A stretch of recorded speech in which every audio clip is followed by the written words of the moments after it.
Hoje a gente vai falar um pouco de catéter de artéria pulmonar. Não vou falar muito de indicações, nem de nível de evidência, mas sim que quando a gente optar pelo uso, como que deve ser feito. Mas claro, a gente tinha que pincelar, né? Na literatura, a opinião de especialistas, o catéter de artéria pulmonar ele não tem um consenso. Então, 3 editoriais da mesma revista divergem de opinião, publicados em 2018, divergem em opinião quanto ao uso de Swan-Ganz, se ele ainda tem espaço. Alguns especialistas dizem que sim, outros dizem que não. Então, não é um consenso. E hoje a aula é mais para a gente falar quando a gente optar em usar, como fazer da maneira correta. Primeiro, técnica de punção. Muito importante a gente se preparar para esse procedimento. É um procedimento que precisa ser todo, como ele passa por vários processos, a gente manter a técnica totalmente asséptica e tudo mais, leva alguns cuidados. Então, preparar o paciente com calma, preparar o material, de preferência num leito mais espaçoso, deixar o paciente confortável, numa posição confortável, se ele não estiver entubado. Se estiver entubado, fazer todo esse preparo. Escolher o melhor sítio de punção. Não tem contraindicações de sítio, todos os sítios podem ser usados. A diferença só vai ser o quanto de catéter a gente vai inserir em determinado sítio. Então, você pode ser usado femorais, pode ser usado subclaves e jugulares, não tem problema. Por angulação, sítio de maior preferência é jugular direita. Pela angulação que o catéter cai, ele já cai no átrio de uma maneira reta, sem ter que fazer muitas curvas. Mas não tem nenhuma contraindicação em relação ao sítio. Então a gente prepara o paciente, limpa, escolhe o melhor sítio disponível, faz a punção venosa. Depois da punção a gente passa o guia, né? E passa o introdutor posteriormente. Tendo o introdutor ali, a gente ganha o campo ali para fazer nosso procedimento. Sempre quando a gente faz a passagem do introdutor, antes de começar a passagem de Swan-Ganz, é importante a gente lembrar de passar a película de proteção, para a gente não contaminar ele, né, Mariana? E porque isso depois você tem que retirar, às vezes você encunhou o catéter, esqueceu de passar a proteção, tem que puxar tudo de novo e repassá-lo.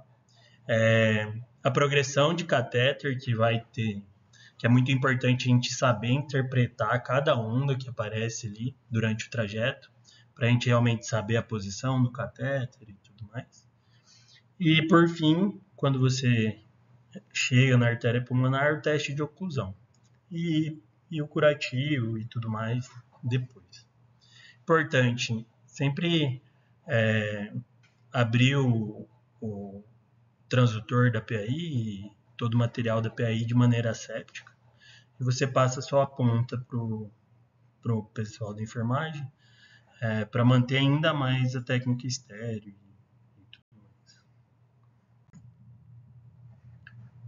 Então, quando a gente começa a progressão do catéter, a gente vai identificando durante o trajeto algumas curvas que dizem para a gente aonde a gente está com o catéter.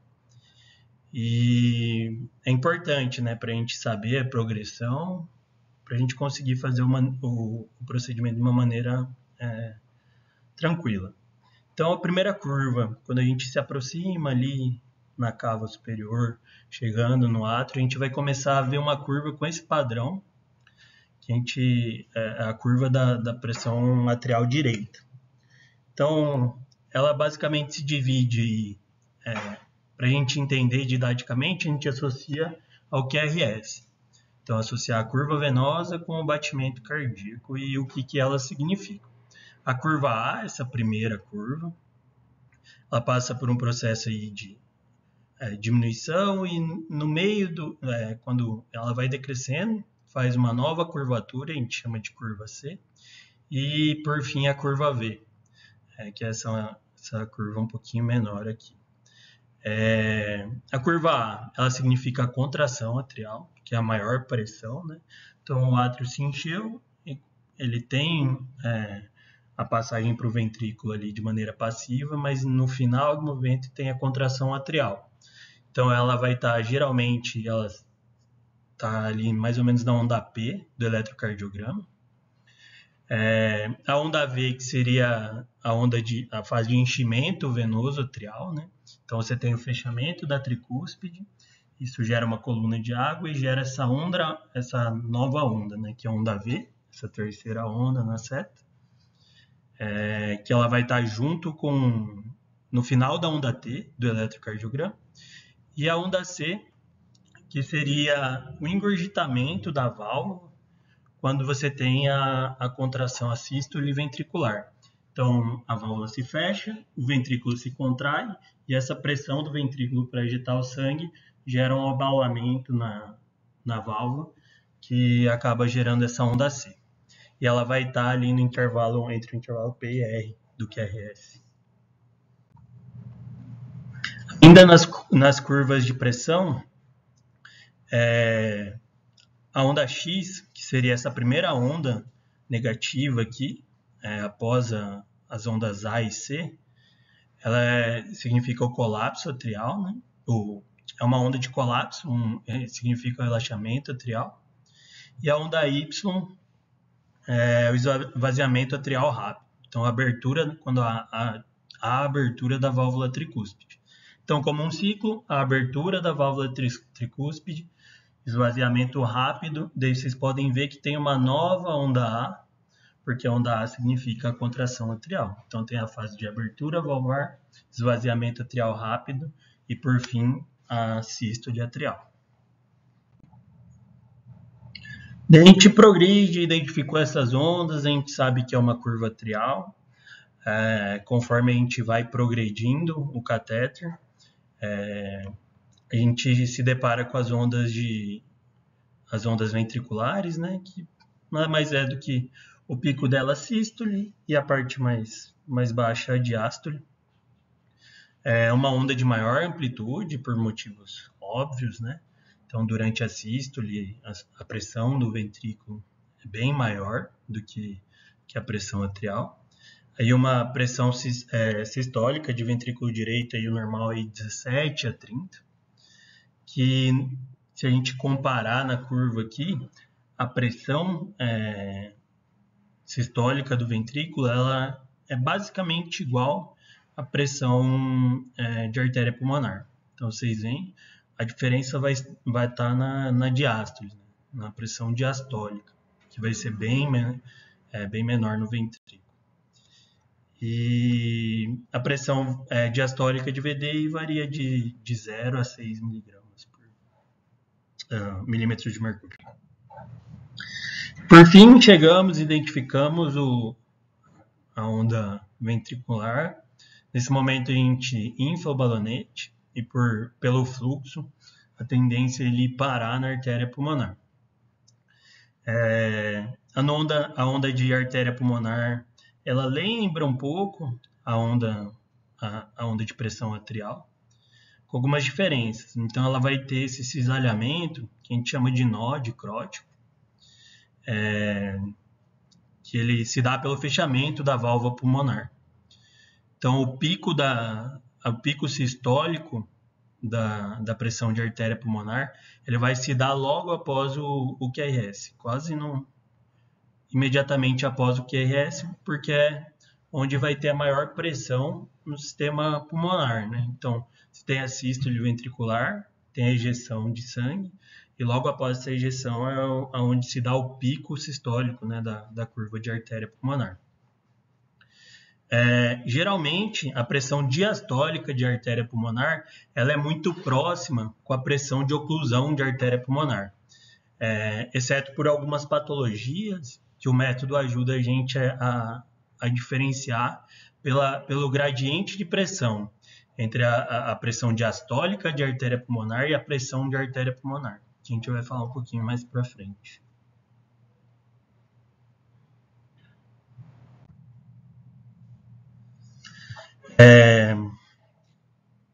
Então, a morfologia é muito parecida, né? Essa daqui é a curva de oclusão da artéria pulmonar, ela difere um pouquinho das outras curvas.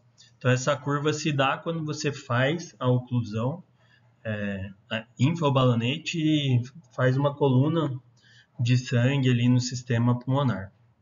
Então, ela vai se dar por uma primeira onda A, que seria essa com um pouquinho maior amplitude, logo após o QRS, e uma onda V, que seria essa segunda onda na seta vermelha, que você vê, na realidade, a A de menor amplitude e a onda V um pouquinho maior amplitude. Então, a onda A, de pressão de oclusão da artéria pulmonar, ele também vai se dar logo após o QRS, e a onda V seria mais ou menos onde é a onda P no eletrocardiograma. Então, aqui, mais ou menos, como que se a gente colocasse, né, essas medidas todas num gráfico, como que seria o processo de progressão do catéter, né? Então, a gente vai ter primeiro as ondas atriais, né, a onda de pressão atrial. Conforme a gente vai progredindo, a gente chega nas ondas ventriculares, que são de maior amplitude. A gente chega na onda de artéria pulmonar e, por fim, a onda de pressão de oclusão da artéria pulmonar, que tem esse padrão. Então, átrio direito, aquele padrão que a gente mencionou, ventrículo, artéria pulmonar, e aqui é quando a gente insufla o balonete. Como que a gente faz a monitorização desses parâmetros? O SONGAS ele foi um dispositivo que ele, na realidade, foi criado na década de 40, com o principal intuito de monitorizar patologias da válvula mitral. E com o decorrer dos anos, dois nomes que dão o nome ao catéter, né? Dois cientistas que dão o nome ao catéter, eles começaram a utilizar esse catéter de artéria pulmonar para a gente aferir débito, pressão de oclusão, pressão de artéria pulmonar, pressão atrial. Eles começaram a utilizar esse catéter na monitorização hemodinâmica dos pacientes. Departamento de cardiologia da Universidade da Califórnia. E o que eles tinham por objetivo? Então, monitorizar a pressão atrial direita, pressão ventricular direita, pressão pulmonar direita e, por estimativa, a pressão de câmara esquerda que a gente faz com a pressão de oclusão da artéria pulmonar. Então, a pressão de artéria pulmonar, ela vai ver o volume injetado e a gente também tem a capacidade de ver a resistência vascular pulmonar. Então, aí os valores normais, mais ou menos, de pressão de artéria pulmonar está entre 15 e 30 milímetros de mercúrio durante a sístole e de 4 a 12 na diástole, que é mais ou menos as pressões a pressão diastólica de artéria pulmonar é mais ou menos, em indivíduos saudáveis, ela se equipara à pressão de oclusão da artéria pulmonar. Então, por que a gente não monitoriza o débito diretamente do catéter com a pressão de artéria pulmonar?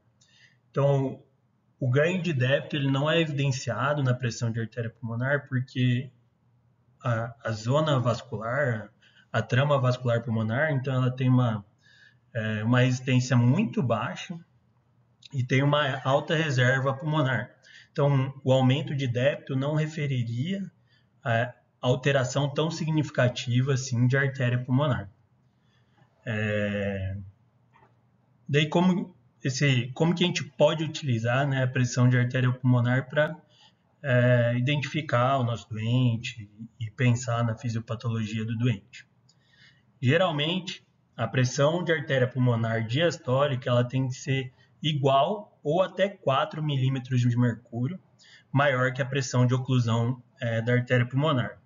Então, o aumento desse gradiente, então quando a pressão de artéria pulmonar é muito maior, ou até maior que 8 milímetros de mercúrio maior que a pressão de oclusão, a gente pensa em um aumento da resistência vascular pulmonar e um aumento da pressão, na realidade, Quando você tem o aumento do gradiente, você pensa muito mais num quadro de hipertensão pulmonar ou de aumento um TEP ou alguma coisa assim, do que propriamente o paciente estar hipervolêmico.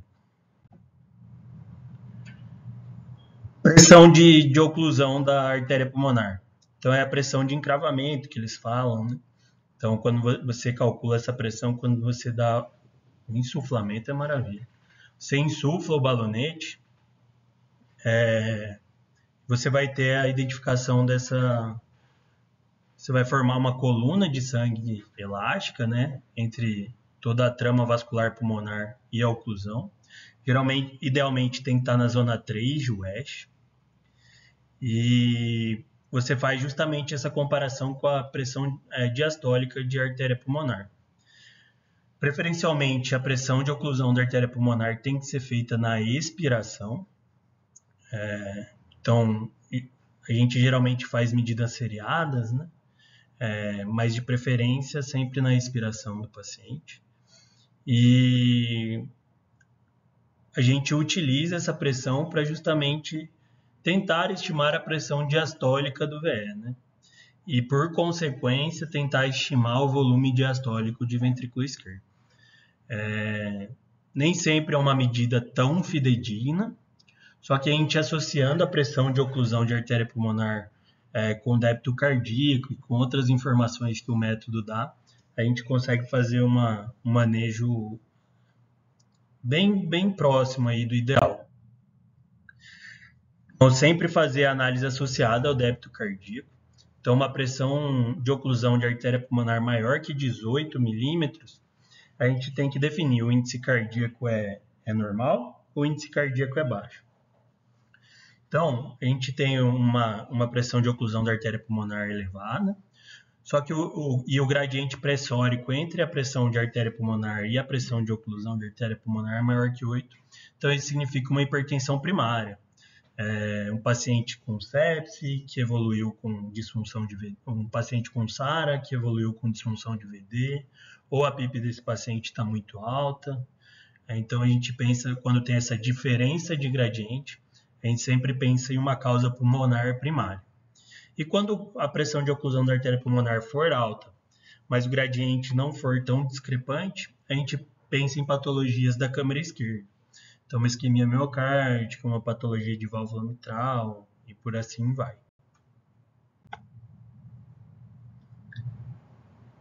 E aqui, o catéter também nos auxilia nesses pacientes com SARA ou disfunção de VD, ou os dois juntos, uma coisa levando a outra. O catéter diretamente auxilia a gente a calcular essa resistência vascular pulmonar e a pressão de oclusão, e além da gente detectar os níveis de PIP se estão sendo deletérios ao paciente, e ajuda a gente na titulação dessa medida. Então, é outra ferramenta que a gente pode usar o catéter. E por fim, e o mais importante, avaliação do débito cardíaco. Então, a avaliação do débito cardíaco é pelo método de termodiluição. Essa equação feita pelo Stuart Hamilton. Ele pegou variáveis, né, e fez essa equação, se baseando no quanto de temperatura o líquido perde em um determinado período de tempo. Então, ele fez a equação, onde K é a constante, temperatura do sangue, a temperatura da solução injetada, vezes o volume injetado, vezes a variação aí da temperatura do sangue em um determinado delta de tempo, que é mais ou menos como que é feito o cálculo pelo catéter. Isso tudo foi sistematizado e feito, o módulo do catéter já faz esses cálculos para a gente. Aqui está a curva de perda de temperatura em um determinado tempo, comparado com o débito cardíaco. Então, o paciente que está hiperdinâmico, com 12 litros por minuto de débito, ele tem uma curva diferente de um paciente que está com 3 litros por minuto de débito. Então, o débito cardíaco na equação, ele vai ser inversamente proporcional à área da curva. Então, quando você tem um débito cardíaco muito alto, a curva vai ter uma área menor e o débito vai ser maior. E assim vai. Então, quanto menor o débito, maior a área da curva e menor o débito cardíaco. Com que a gente faz a avaliação do débito cardíaco nesse método? Então, a gente tem que fazer uma solução, 10 ml, pode ser ou de soro fisiológico ou de glicosada 5%. A gente insere no monitor as temperaturas, em alguns dispositivos a gente insere, né, o quanto de volume a gente vai infundir e a temperatura que a gente vai infundir esse líquido. Então tem que ser um jato único e contínuo, menor que 4 segundos de duração, o jato. E a temperatura do líquido pode estar entre 0 a 24 graus, que é o preconizado. Geralmente fazer esses cálculos no final da expiração, para a gente não ter aumento da pressão intratorácica, alterando a mensuração desse débito. E no mínimo fazer aí 3 injeções para o computador, fazer a média dessas 3 injeções e calcular o débito mais precisamente. Acho que é isso.